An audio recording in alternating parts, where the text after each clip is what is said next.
नेवादा के वीरान रेगिस्तान में एक ऐसी जगह है जो रहस्य और उत्सुकता से घिरी हुई है, एरिया 51। ये स्थान दशकों से लोगों के लिए एक पहेली बना हुआ है। दशकों से इसका नाम ही रहस्य का पर्याय बन गया है। धीमी आवाज में फुसफुसाया जाता है और अनगिनत थ्योरीज पैदा करता है एलियन और सरकारी साजिशों के बारे में। यह जगह हमेशा से ही जिज्ञासा का केंद्र रही है। यह भारी सुरक्षा वाली मिलिट्री बेस, जिसे आधिकारिक तौर पर होमी एयरपोर्ट या ग्रूम लेक के नाम से जाना जाता है, लोगों की कल्पना को मोहित कर लिया है और यह स्थान हमेशा से ही रहस्य और रोमांच का प्रतीक रहा है। उन लोगों के लिए एक केंद्र बिंदु बन गया है जो मानते हैं कि हम ब्रह्मांड में अकेले नहीं हैं। यह स्थान उन सभी के लिए एक आशा की किरण है जो एलियन जीवन में विश्वास रखते हैं। एरिया 51 का आकर्षण इसके अभेद्य रहस्य से उपजा है। यह स्थान हमेशा से ही एक रहस्यमयी आभा से घिरा हुआ है जो लोगों को अपनी ओर खींचता है। विशाल दुर्गम इलाके से घिरा बेस भारी सुरक्षा में है। इसका हवाई क्षेत्र प्रतिबंधित है और इसकी गतिविधियां चुभती नजरों से छिपी हुई है। यह सुरक्षा और गोपनीयता का एक अद्वितीय उदाहरण है। यह गोपनीयता यूएफओ यानी अनआइडेंटिफाइड फ्लाइंग ऑब्जेक्ट्स की आसपास कई बार देखे जाने की खबरों के साथ कई लोगों को यह मानने के लिए मजबूर करती है कि एरिया 51 में एलियन के आने के सबूत हैं, जिन्हें जनता से सावधानी पूर्वक छुपाया गया है। यह स्थान हमेशा से ही एक रहस्यमयी आभा से घिरा हुआ है जो लोगों को अपनी ओर खींचता है।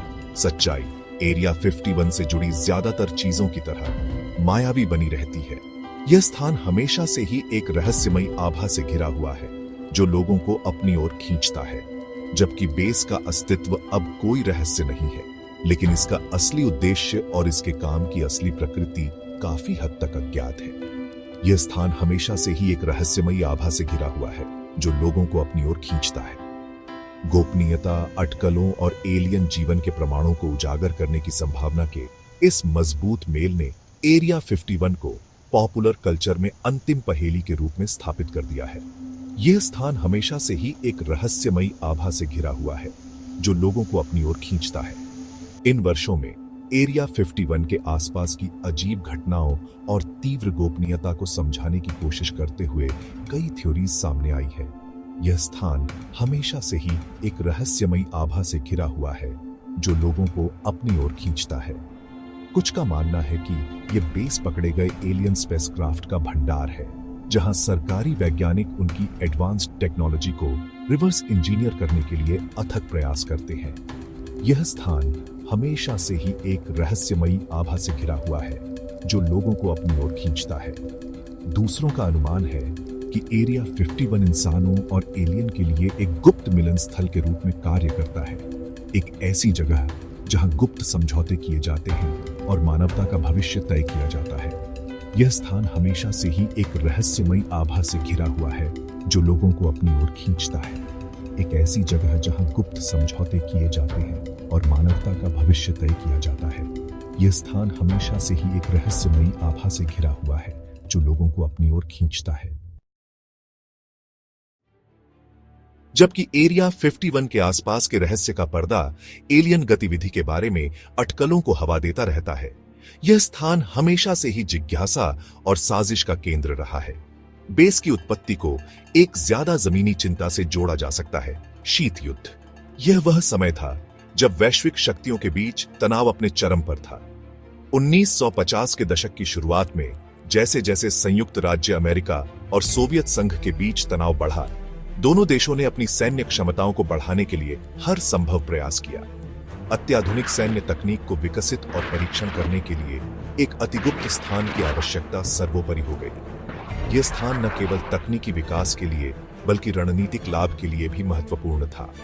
अपने विशाल हवाई क्षेत्र और विरल आबादी के साथ दूरस्थ और उजाड़ ग्रूम लेक, नेवादा आदर्श स्थान साबित हुआ। यह स्थान इतना दूरस्थ था कि यहां किसी भी गतिविधि को गुप्त रखा जा सकता था। 1955 में CIA ने लॉकहीड कॉरपोरेशन के साथ मिलकर ग्रूम लेक में एक गुप्त सुविधा स्थापित की, जिसका उद्देश्य अत्याधुनिक विमान विकसित करना था। इसे नेवादा टेस्ट रेंज के नक्शे पर इसके पदनाम के बाद एरिया 51 नाम दिया। यह नाम जल्द ही गुप्त परियोजनाओं का पर्याय बन गया। बेस का प्राथमिक उद्देश्य U-2 स्पाई प्लेन को विकसित और परीक्षण करना था, जो एक उच्च ऊंचाई वाला टोही विमान था जिसे सोवियत सैन्य गतिविधियों पर खुफिया जानकारी इकट्ठा करने के लिए डिजाइन किया गया था। यह विमान इतनी ऊंचाई पर उड़ान भर सकता था कि सोवियत रडार इसे पकड़ नहीं सकते थे, जिससे यह खुफिया जानकारी इकट्ठा करने के लिए अत्यंत प्रभावी साबित हुआ। U-2 प्रोजेक्ट, जो शुरू से ही गोपनीयता में डूबा हुआ था, ने एरिया 51 के गुप्त संचालन और अत्याधुनिक तकनीक के साथ जुड़ाव की शुरुआत की। बेस के दूरस्थ स्थान और कड़ी सुरक्षा ने यह सुनिश्चित किया कि U-2 का विकास और परीक्षण घरेलू और विदेशी दोनों तरह की चुभती नजरों से छिपा रहे। यह गोपनीयता एरिया 51 की पहचान बन गई। इन वर्षों में एरिया 51 कई अन्य ब्लैक प्रोजेक्ट्स का जन्म स्थान बन गया। अतिगुप्त सैन्य कार्यक्रम जो उन्नत विमान और हथियार प्रणालियों का विकास कर रहे थे।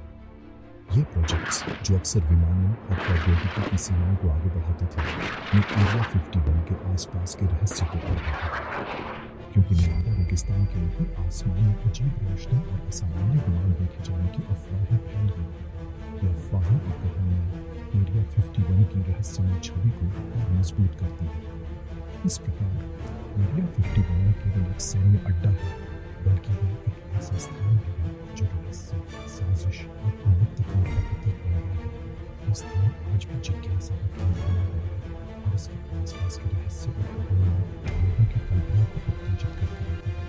क्योंकि नेवाडा रेगिस्तान के ऊपर आसमान में अजीब रोशनी और असामान्य विमान देखे जाने की अफवाहें फैल गईं। 1989 में एरिया 51 तब वैश्विक सुर्खियों में आया जब बॉब लजार नाम का एक व्यक्ति चौंकाने वाले दावों के साथ सामने आया। लजार ने एरिया 51 के पास स्थित S4 नामक साइट पर एक पूर्व भौतिक विज्ञानी होने का दावा करते हुए आरोप लगाया कि उसने पकड़े गए एलियन स्पेसक्राफ्ट को रिवर्स इंजीनियर करने पर काम किया था। क्राफ्ट के प्रोपल्शन सिस्टम, पावर सोर्स और मटेरियल के बारे में उनके विस्तृत विवरण, साथ ही मानव मामलों में एलियन की भागीदारी का विवरण देने वाले सरकारी दस्तावेजों तक उनकी पहुंच के दावों ने यूएफओ समुदाय और उसके बाहर सदमे की लहरें भेज दी। लजार के खुलासे आकर्षण और संदेह के मिश्रण से मिले। उनके दावे असाधारण थे, उनके समर्थन में कोई ठोस सबूत नहीं थे। उसने दावा किया कि सरकार द्वारा उसकी साख और उसके रोजगार के सबूत मिटा दिए गए थे, जिससे उसकी कहानी को सत्यापित करना असंभव हो गया था। सबूतों की कमी के बावजूद लजार की गवाही कई लोगों के साथ गूंजती रही, खासकर उन लोगों के साथ जो एलियन के आने की संभावना में विश्वास करते थे। लजार की कहानी, चाहे उसकी सत्यता कुछ भी हो, एरिया 51 की सार्वजनिक धारणा पर गहरा प्रभाव डाला। इसने बेस की छवि को एक ऐसी जगह के रूप में मजबूत किया जहां असंभव हो सकता है, जहां एलियन तकनीक के रहस्यों को अनलॉक किया जा रहा है। लजार के दावों ने एरिया 51 के आसपास की चल रही गोपनीयता के साथ अटकलों और साजिश के सिद्धांतों के लिए एक उपजाऊ जमीन तैयार की, दुनिया भर के लोगों की कल्पनाओं पर कब्जा कर लिया और एरिया 51 को एक सांस्कृतिक घटना में बदल दिया। एरिया 51 के ऊपर का आसमान लंबे समय से आकर्षण और उत्सुकता का स्रोत रहा है, जहां रहस्यमयी घटनाओं की कहानियां और अजीबोगरीब देखे जाने की रिपोर्टें आम हैं, जिसमें बेस के शुरुआती वर्षों से ही अनआइडेंटिफाइड फ्लाइंग ऑब्जेक्ट्स या यूएफओ की कई रिपोर्टें हैं, जो समय के साथ बढ़ती ही गई हैं। गवाहों ने अजीब रोशनी देखने का वर्णन किया है, जो फिजिकली के झांत नियमों की अवहेलना करते हुए असंभव लगने वाले युद्धाभ्यास करते हैं, जिससे यह सवाल उठता है कि क्या ये वास्तव में एलियन स्पेसक्राफ्ट हैं ये देखे जाने, जो अक्सर गोपनीयता और आधिकारिक इनकार के पर्दे के नीचे होते हैं, ने इस अटकलों को हवा दी है कि अमेरिकी सरकार कुछ छुपा रही है, ने इस अटकलों को हवा दी है कि अमेरिकी सरकार एरिया 51 का उपयोग पकड़ी गई एलियन तकनीक का परीक्षण करने या शायद एलियन प्राणियों के साथ गुप्त संपर्क में शामिल होने के लिए कर रही है, जिससे यह स्थान और भी रहस्यमय हो जाता है। जबकि हमारे ग्रह पर आने वाले एलियन स्पेसक्राफ्ट की संभावना कल्पना को पकड़ लेती है। यह विचार भी रोमांचक है कि हम ब्रह्मांड में अकेले नहीं हैं। इनमें से कई देखों के लिए एक अधिक प्रशंसनीय व्याख्या बेस के अत्याधुनिक विमानों के विकास और परीक्षण के इतिहास में निहित है, जो दशकों से चल रहा है। एरिया 51 U-2 स्पाई प्लेन से लेकर F-117 नाइटहॉक तक अब तक के कुछ सबसे उन्नत और गुप्त विमानों के लिए परीक्षण मैदान रहा है। जो अपने समय से आगे की तकनीक का प्रदर्शन करते हैं। ये प्रायोगिक विमान अपने अपरंपरागत डिजाइनों और क्षमताओं के साथ आसानी से इस दुनिया से बाहर की किसी चीज के लिए गलत हो सकते हैं, खासकर जब रात में या दूर से देखा जाए, जिससे यूएफओ की कहानियों को बल मिलता है। एरिया 51 के संचालन के आसपास की गोपनीयता केवल रहस्य को बढ़ाती है, जिससे यह स्थान और भी अधिक आकर्षक हो जाता है। बेस के अस्तित्व को स्वीकार करने के लिए सरकार की अनिच्छा इसकी गतिविधियों को तो छोड़ ही दें, ने अटकलों और साजिश के सिद्धांतों को हवा दी है, जिससे जनता के बीच और भी अधिक संदेह पैदा होता है। क्षेत्र में देखी गई असामान्य हवाई घटनाओं के लिए आधिकारिक स्पष्टीकरण की कमी ने कई लोगों को यह निष्कर्ष निकालने के लिए प्रेरित किया है कि सच्चाई को जानबूझकर छुपाया जा रहा है। इस विश्वास को और मजबूत करता है कि एरिया 51 एलियन गतिविधि का केंद्र है और यह रहस्य और भी गहरा हो जाता है।